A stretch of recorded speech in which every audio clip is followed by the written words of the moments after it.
Hi, everybody. We are Kate and Kelsey. We are the founders of Psyche Digital. We are a marketing agency that supports growth stage organizations as their embedded marketing wing. What does that mean? We support founders with branding and positioning, website development and design, and ongoing marketing strategy.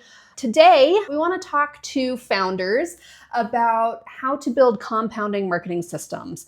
As this is our first foray into this format of content, we would love to get your feedback. If you have any thoughts about the format, about the information provided, we'd love to hear that from you.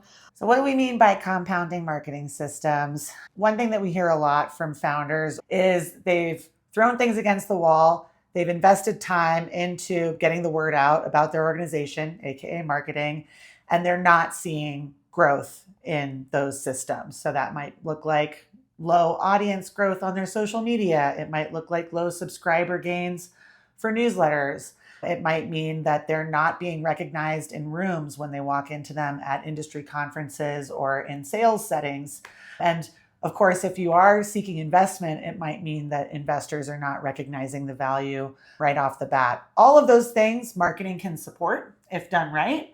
And not only that, but the marketing that's done adds a foundational layer from which more marketing can build on top. So when we say compounding, we're talking about that building up and, if done very well, an exponential expansion there too. We're going to talk a bit about what we see working, the tactics and the strategies that we employ, the things that we see really not working, and ways that you might be able to condition your mindset to see success here, or find a partner that can support you in achieving it. If you are looking for advice and tips on how to look like the industry leader that you are trying to become, this video is for you. Where we want to start is talking about the difference between a tactic and a strategy. I think there's a lot of confusion with this. The main thing to keep in mind is tactics are important, right? What we think of when we talk about tactics is doing a thing. And that could be like sending an email campaign, posting on a specific social media channel, placing an ad in a newspaper. It is an action that you can take related to your marketing. And a strategy, on the other hand, is more of a bird's eye view perspective of how different tactics interplay with each other. It's looking at the whole ecosystem. The before, during, and after of things that you want to happen for your brand. So a really great example of some confusion around tactic versus strategy. I talked to a founder a couple days ago. When I came to him in this call, he's like, well, I know you're going to tell me I should do webinars. Webinars as a strategy doesn't work for me. I'm like, tell me more. Yeah. I'm really interested. Tell me more. He's like, well, I was told to host a webinar. So I did. I hosted a webinar. This was going to solve my lead generation problem. Right. Which is a common problem most founders are dealing with. So I'm going to have a webinar. I'm going to get all these leads there. It's going to be great. It's going to solve my lead generation problem. He hosted a webinar. There was 4 people in the room and it didn't result in any sales. So he immediately said, webinars are not a strategy for me. When I asked some more questions about what he'd actually done, yes, he had a webinar. He had it on Zoom. He had slides, all of this. I asked him how he promoted it. And he said, well, I put out a LinkedIn post and I shared with some people in my network via like emails, that kind of thing, some calls, some personal invites. I had it out there. I had a webinar. I built it. They should come. But he was missing the whole strategy component of this. Because when we're thinking about something like a webinar, the tactic, having a webinar, yes, it could solve your lead gen, but only if you look at the whole ecosystem. You have social media posts going regularly. If people only see one post, most people aren't going to see it, first of all. And second of all, it's just not enough. It's not enough reminders. You have to have email campaigns going out to support that. You have to have it on your website and easy to register. That was another missing point in this. I asked him how he connected people through the registration process, and the link for signing up was buried way, way, way down on his homepage. It was on his homepage, I'll give him that, but it was way, way down in the scroll, and so it wasn't easy to find. So there were all these factors that made the webinar, which is kind of like a tactic, not work because there wasn't strategy around it. When we started doing webinars ourselves last May, we were advised by someone who had successfully done it for their marketing agency that it was going to take about 6 months to see traction, right? And we saw that. The consistency aspect is also an important part of the strategy rather than a one-time thing. I think that's a great example of tactics versus strategy. Obviously, strategy is the goal, and strategy is where you start to see that compounding. If you're not seeing compounding from your marketing, it's very likely that your focus is more tactical and less strategic. And that should be a cue to you, that feeling like nothing's coming from this. One symptom of that is this feeling like you're doing so much for your marketing. I'm posting on social media. I'm doing all of these emails. I'm doing all of this stuff. Like I am busy all the time on my marketing, but I'm not seeing the results. And that's kind of the symptom, this feeling of what that stage feels like. And probably what you need to do is actually step back and think about how do all of these different tactics work together in that ecosystem? How do I make it into a cohesive story, into a cohesive brand? But wait, Kate, isn't doing something better than doing nothing? I mean, yes and no. It depends. You absolutely want to have some presence out there. And if you just don't have time to think about being strategic and how you do that, sure, having something out there is better than having nothing, I guess. But how much time are you going to dedicate to that, to something that's not working? If you don't have that strategy layer, it's not going to work and you're going to be exhausted and you're going to be working, and it's not going to get you where you need to go. So maybe instead of spinning your wheels, investing all that time, which is an important resource, there's two resources, there's money, there's time, and you're investing a huge amount of time. Maybe invest that time in building the strategy so that when you're investing the time in the tactics, they actually do something. You heard it from Kate. So next, we want to move into the start-stop cycle. If you stop, you must restart. And what one thinks is that if I pause and then restart, I will restart where I left off. And in marketing, it's just simply untrue. No, actually, when you stop your marketing, you completely pause, you actually regress. You'll see things like when you do start posting again, you're not going to pop up in the algorithms. Your videos won't get as many views as they did before when you were doing this consistent posting. When you're talking about search engine rankings, they change every month. And so if you're not actively showing up, you're going to regress. You're going to lose those rankings that you worked so hard to gain. Right. In SEO and in AI search, you get wins for consistently growing your website sitemap through blog articles or new service pages or shifts across your existing pages. So if you pause any kind of website work, for example, for extended periods of time, that might be signaling to Google and other search engines or even now LLMs like ChatGPT that you are not active and therefore less of an expert, less of the right choice to show to people who are looking for answers to things that they need answers to. Exactly. And if you're talking about your email or your nurturing tactics, those ways that you grow those relationships after someone's in your web, if you send an email once and then they don't hear from you for 6 months, your audience might forget who you are. And that's when that unsubscribe button gets hit over and over and over again, which is sad. Or no clicks, or it goes immediately to the delete, or it's flagged as spam. All of those things can happen when you're not regularly showing up in someone's email inbox. Yeah, so when you're thinking about compounding marketing strategy, right? The strategies that create gains that build over time. Yes, month 6 of your strategy is important, but only if months 1 through 5 were also important in the strategy.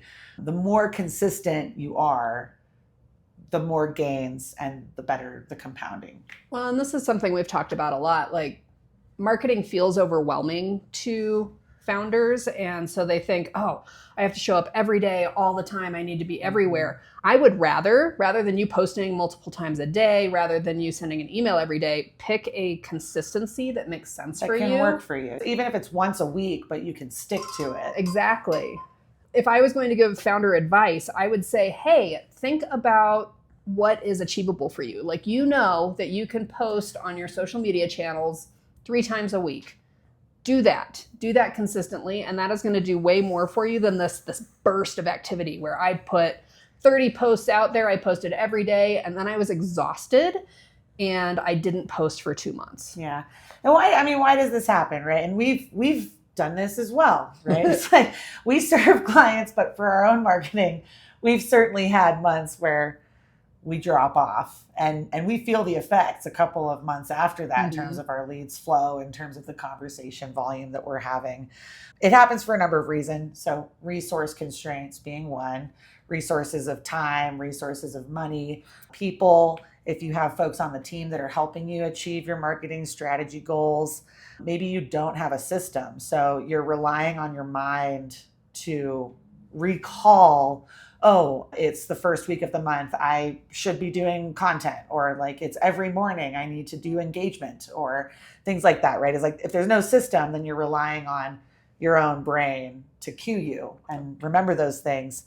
Or maybe you just simply have wrong expectations. I mean, we've had conversations with founders who come to us saying, I need to post 2 times a day on Instagram to see any traction, right? And we get to correct those expectations. Like, no, actually, if you're doing 3 times a week, you're doing more than like 98% of accounts.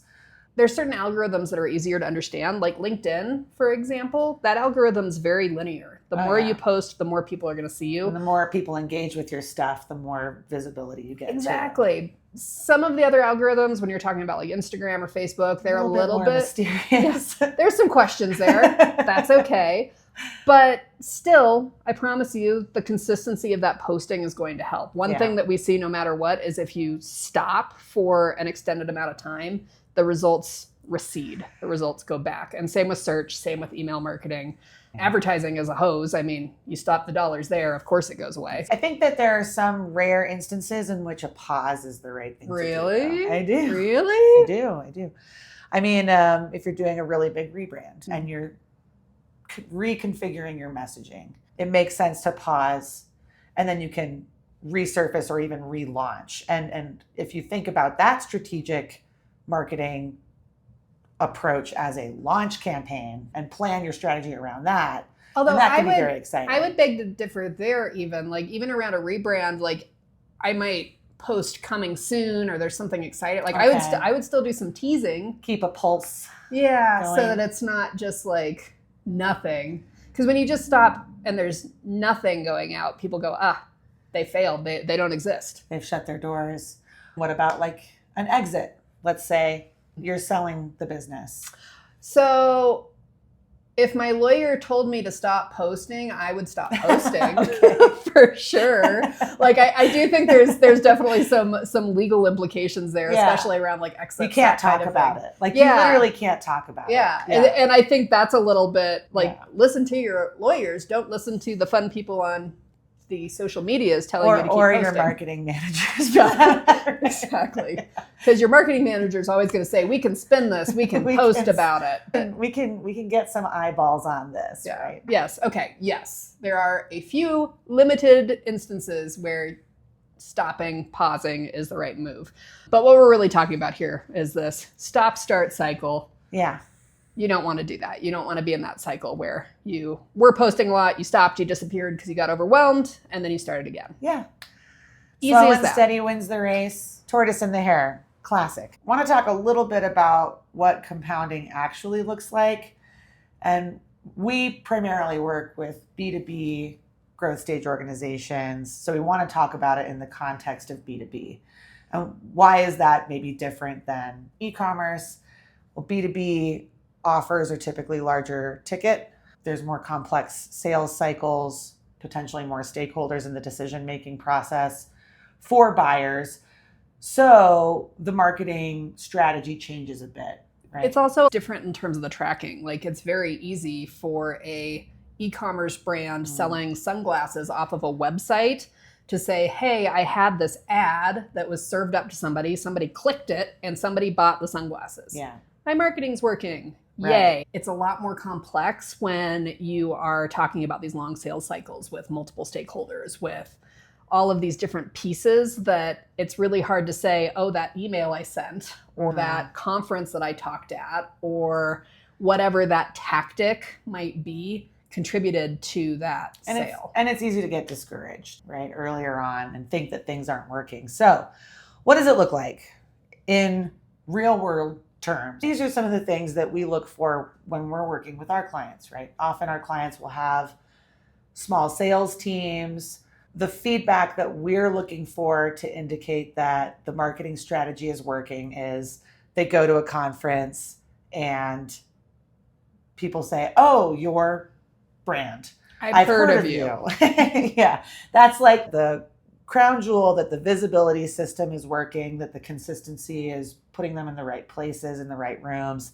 And there's some trust built up before a conversation even happens, which helps sales cycles shorten, right? Exactly. It could also, though, be things like your email list is growing. People are subscribing to hear more information about you that hopefully will turn into business moving forward. And not just the list growing, but the open rate stays high and the click rate is staying high as well. So folks are actually opening it. It could be signing up for demos. That's a really common one in the B2B space. You're seeing more people actually sign up to learn more about what you do. Looking bigger. Yes, yes. Looking and feeling bigger. I think the important thing is to think about what's really meaningful for your business. Why are you doing marketing? Why are you even trying to put your information out there? What is that one action that if you get more of that, it's going to change things? And you're starting that thought process in month 1. So like, what is the difference month 1 to month 6 to month 12 in this compounding marketing strategy? Well, month 1 is a lot of premeditation. Yep. It's planning. It's planning, thinking. it's foundation laying. It's Yeah. building out all the tools you need to show up consistently, professionally in your space. And launching that strategy. So you're beginning that consistency of visibility tactics that interplay with each other. And the focus is doing the action, following the strategy. Month 1 is showing up. And then 1 through 5 is important because you are sticking to the plan. Yep. You're building that consistency. One of the frameworks that we use to talk about marketing success and the things that a business needs to grow is what we call the VCA framework. It's visibility, credibility, authority. And you're going to hear us talk about this a lot. Basically, with visibility, credibility, and authority, these are 3 pillars that you need to be hitting on regularly for your business to really show up in the space, to have that marketing success. And this first month, visibility is a really important part of that. You're just showing up in those spaces regularly, and that's going to help build your credibility. It's going to help lead to your authority. But that first bit of time is really investing in that, just showing up in those spaces. So month 6, as you've been focused on the visibility, you've been sending out credibility and authority signals across these channels as well. Month 6 should be where you start to receive, or you are already receiving, positive feedback signals. So this could look like stakeholders around you noting how great your recent email was, or wow, I really enjoyed that webinar you put on, or oh my goodness, I have been following you and I've been meaning to set a meeting with you. Like, let's get something on the calendar. You're starting to see real reflections from the marketing around you. Now, one note of caution with that, I notice founders around month 6, I've seen this happen a lot, where they're like, oh, I'm starting to see some things happening. Should we do something else? Should we find something new? Yeah. No. Right. Nothing new. Now, I think adjustments are valued. So we do a strategic review every 3 months, every quarter, and we're looking for, okay, where can we tweak the strategy to get better results for the goals? Yeah, no, absolutely. You want to tweak the tactics but you don't that you're want working to on. throw out the strategy and start from scratch. No, it's like, yay, my webinars were working. Cool, we did that. Now let's go and do, I don't know, paid advertising. No, double down. Then you release the compounding that way, which you don't want. If you keep at it, then an additional 6 months later, at the 12-month mark, you should really be able to look back and feel this tremendous sense of forward momentum. But the focus and the consistency should then be giving you a real sense of accomplishment. And that's what we love to see. When you're looking at your metrics, you should see that consistent compounding growth. One note, I would not consider not going viral to be a mark of not succeeding. Very few people actually go viral. You just want to see that consistent growth over time. More meaningful conversation actually creating better sales and better outcomes for your business. So I want to caution founders and say it's a long game. Marketing is not a silver bullet. It is very much a long game where you are putting in effort, you are putting in resources, and over time that compounds and compounds and compounds. It's not, I started my marketing and the next day I saw success. Yeah. It's a part of your reputation building, right? And that happens over the life of a brand. Now, all right, when a founder is in the second month and starting to panic because things aren't moving, how do you calm them down? It's a hard one. I so feel the founder pain with, hey, I have limited resources and I picked this thing and my dollars, my time are going towards this thing. I've got to see results. I absolutely see that. But if you don't hold on and it's just that constitution to keep pushing through, you're going to miss out on that you've already invested in, It's like, you've already invested all this time. Just give it that extra few months to see that it's working, and look for small success signals. Like, are you starting to see a few more followers on your social media channels? Are you starting to see some more interaction or more views? What are these leading metrics that are going to be the early show of success? I don't know. You're our data queen. Do you have anything to add to that? I'm very like, you'll feel it, I promise. Just hold on. I will offer a correction because that's just the way I am. The leading metric, that term actually means the thing that you do before results happen. So like the leading metric would be how many posts you're actually putting out. But I think that what you said is still true. Yeah. It's like looking at the content volume as something that can give you confidence and give you a sense of momentum, right? I love doing this, is like taking all of the newsletters you sent and the recipients and then adding all the recipients together. So you sent X thousands of emails, right? No, it is. I mean, these things that if you hadn't have done it, it would be zero, right? If you hadn't have committed to the strategy, it would be maybe 3 instead of 20 posts. So I think, yes, in terms of looking at the habit and looking at the effort as a signal of momentum. And in terms of what the results are, if the results aren't reflecting that at month 2, most marketers don't expect that anyway. Right? We are looking at 3, 6, 12-month traction. And many of our clients we've been working with now for 4 years and looking that far back. Oh, my favorite is to go to some of these long-term clients and look all the way back to month 1. It's like, dude, you had a DIY website with a 90s style button.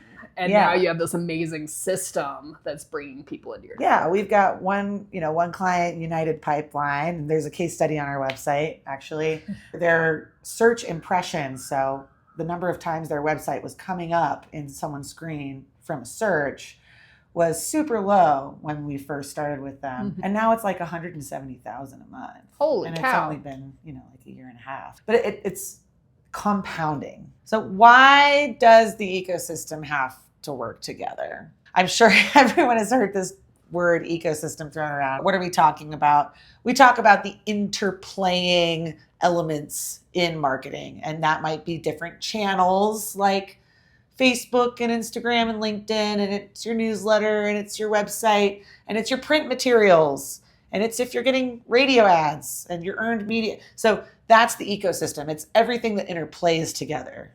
It's all the pieces that are touching your brand. Your marketing goes beyond marketing tactics like social media. Any interaction someone has with your business, that goes into your brand marketing. Right. Your onboarding process feeds into your marketing. The ecosystem, think about the Amazon rainforest. It all connects. It all connects. There's major components that we focus on in organic marketing. And organic is not paid, basically, in simple terms. We're looking at brand, website, content, and then searchability / findability, which is often called SEO. Now GEO is used frequently, and AI search One of the reasons that this is so important and why we talk about this whole ecosystem is that there is a statistic floating out in the marketing space. And this, Neil Patel. Yeah, Neil Patel. But the statistic, it comes out in different ways over and over again. It's part of the marketing handbook. How many times does someone need to interact with your brand before they are ready to make a decision on purchasing something? The statistic right now from Neil Patel, which is a really fantastic agency that puts a lot of content out there, they understand the ecosystem. They say it takes 11 touch points. On average. On average. That's average. Yeah. Oh my gosh. That's and they're average. Looking at e-commerce brands as well as B2B brands. Probably even more touch points for B2B. Yes. So base level, 11 touch points before someone is going to even think about purchasing your product.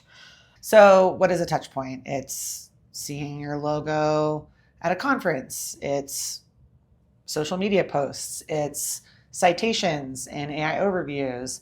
Anytime that your brand is seen, that is counted as a touch point. And it doesn't necessarily mean that someone is interacting with it either, which is a positive, right? Mm-hmm. It doesn't have to be these really intimate connections, although it could be someone running into your sales team out in the wild.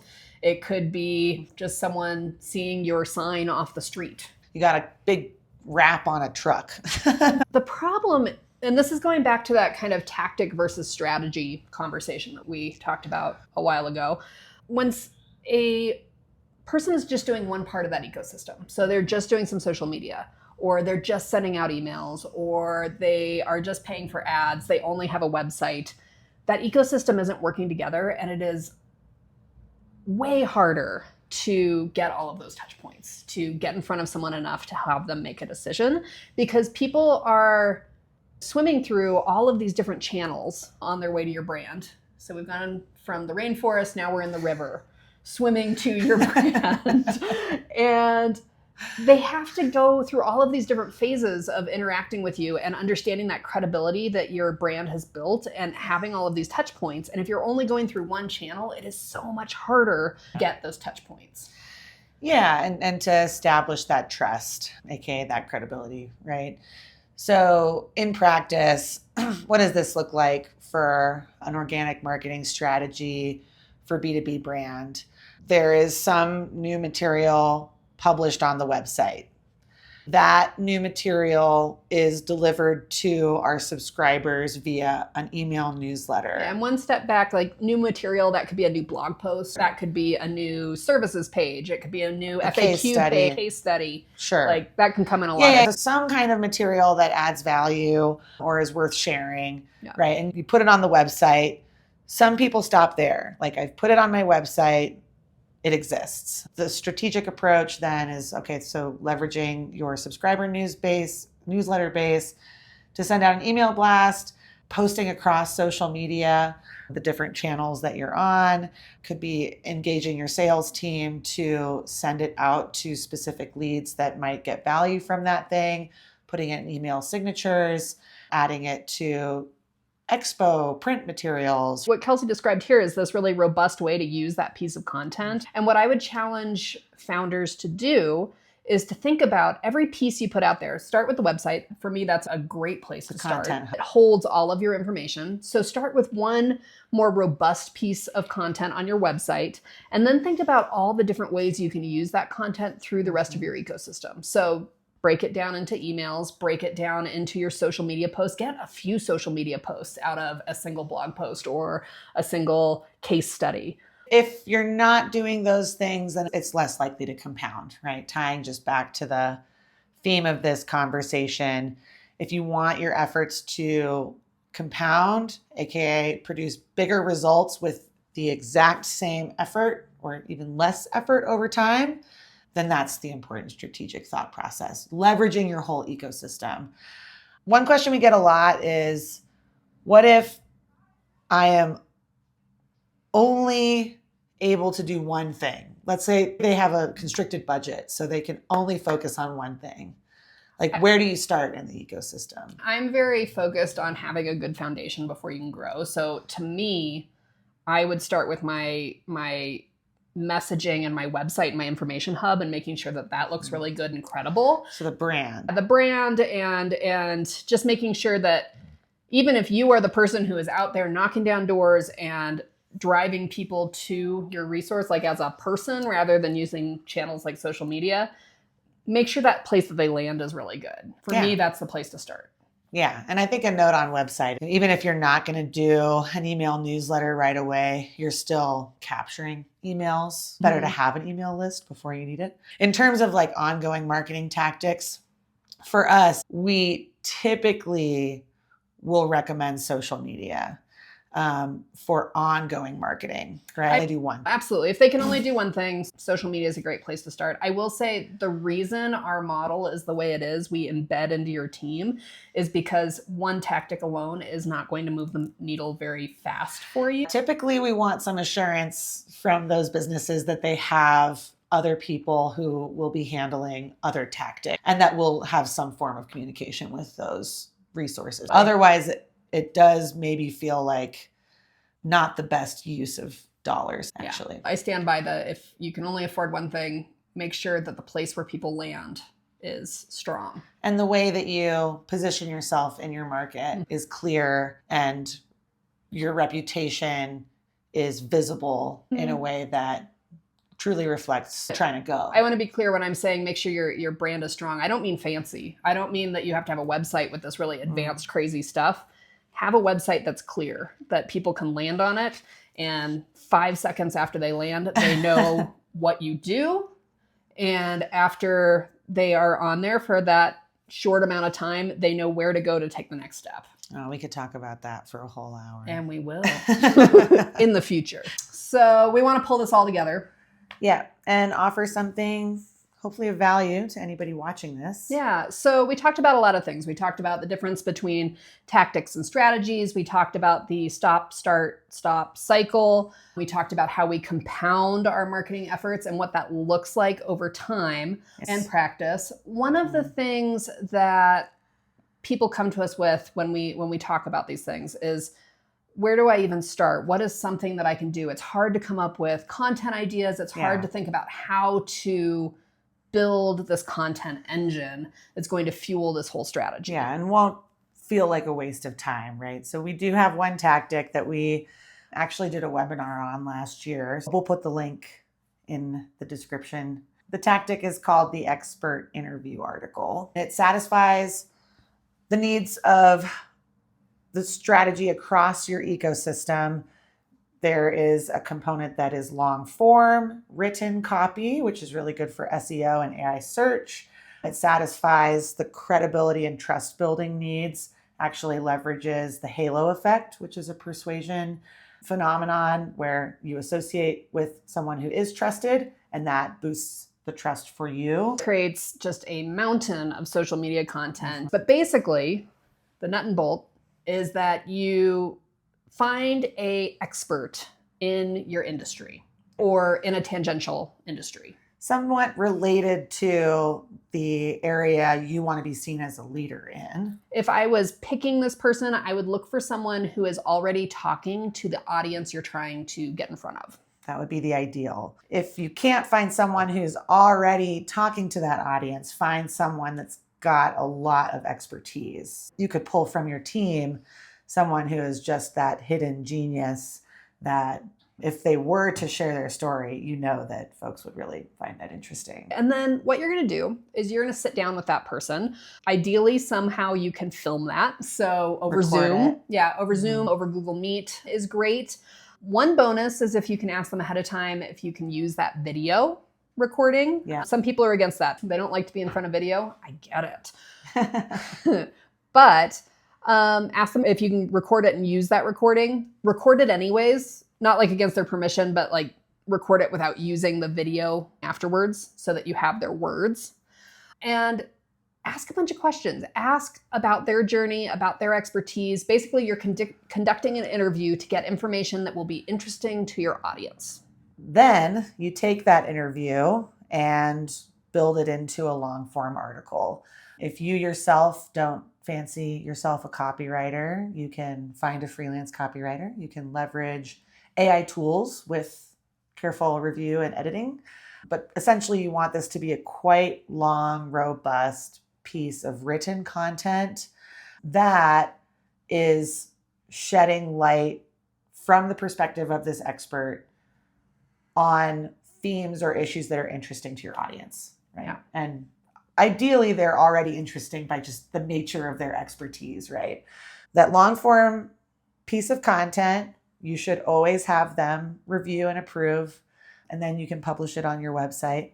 If they would like, they can publish it on their website too and link over to the original article on yours. I would say on that, part of the success of this is having them share it on their website, on their social media. So try to get some buy-in that they're willing to share this ahead of doing the interview. Yeah, very fair point.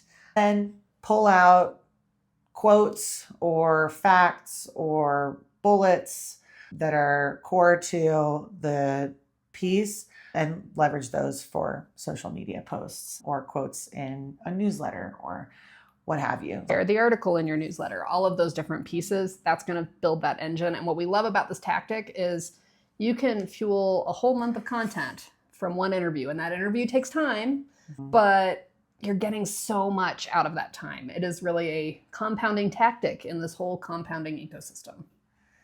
Yeah, so that's a freebie that you can leverage yourself, or if you don't want to execute it, reach out to us and we'd be happy to support you on getting that out the door for your marketing strategy. We're excited to hear from you about any challenges you've had with compounding or not compounding marketing. We are available to chat with you anytime. The Ignite call that's available through our website actually gets you time on one of our calendars to chat with us for free for 30 minutes. So hopefully this was valuable. Please do let us know. Leave comments. Let us know if there's another topic that you would like to hear about. We will talk marketing all day long, whether you want us to or not. So we'd love to talk about something you're interested in. Yeah. So happy compounding.